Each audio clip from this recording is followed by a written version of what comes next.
అందరికీ నమస్కారం. ఈరోజు మరొక మంచి కథతో మీ ముందుకు. కథ పేరు తండ్రికి తగిన కొడుకు. ఒక గ్రామంలో ఒక గజదొంగ ఉండేవాడు. అతని పేరు చెంగన్న.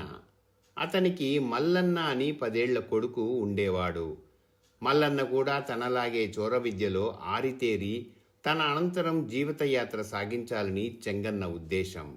కానీ అతనికి దీర్ఘవ్యాధి పట్టుకొని ప్రాణం తీసేటట్టుగా కనిపించింది. చెంగన్న మల్లన్నను పిలిచి, నాయనా, నీవు మరీ పసివాడివి. మన వృత్తిలో ఎన్నో మెలకువలు నీకు నేర్పుదామనుకున్నాను. నీకు నేర్చుకునే వయసు, నాకు నేర్పే అవకాశము లేకుండానే ఈ మాయదారి రోగం దాపరించింది.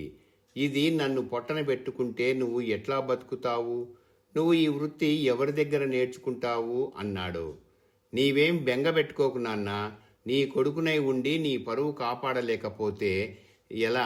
నేను కూడా నీ అంత దొంగనని రుజువు చేస్తాను అన్నాడు మల్లన్న. అయితే ఆ కుర్రకుంక మాటలతో తండ్రికి ఊరట కలగకపోగా వాణ్ణి గురించి మరింత విచారం పట్టుకున్నది. ఇలా ఉండగా ఒకనాడు కొంచెం పొద్దెక్కి మల్లన్న ఊరి చివర ఉన్న బావి దగ్గరికి వెళ్ళి అక్కడ కూర్చున్నాడు. ఊళ్ళో ఉన్న స్త్రీలు బట్టలు ఉతుక్కొని నీరు పట్టుకుపోయే వేళ దాటగానే ఆ ప్రదేశం నిర్జనమైంది. ఆ సమయంలో మల్లన్న దూరాన ఒక పరదేశిని చూశాడు. అతను చాలా ఒడ్డు పొడుగు ఉండి బలిష్టంగా ఉన్నాడు. పెద్ద తలగుడ్డ చుట్టుకున్నాడు. అతని భుజాన చాలా మూటలున్నాయి.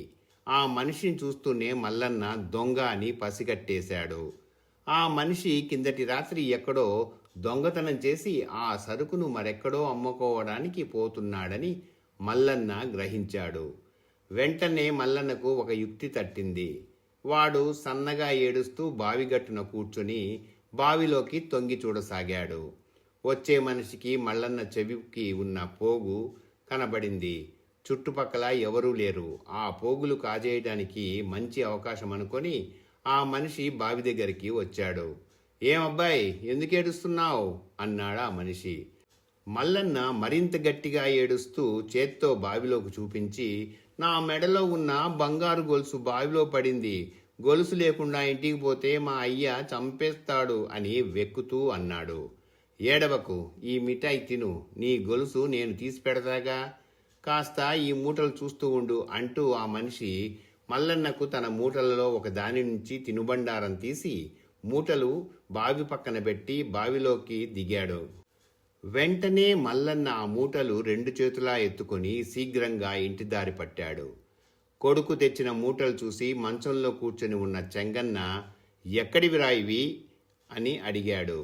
మల్లన్న జరిగిందంతా తండ్రికి చెప్పాడు. మూటలు విప్పి తీసి చూస్తే వాటి నిండా వెండి వస్తువులు, బంగారు నగలు, డబ్బు, విలువైన బట్టలు ఉన్నాయి. అది దొంగ సొమ్మే అనటానికి సందేహం కొంచెం కూడా లేకపోయింది.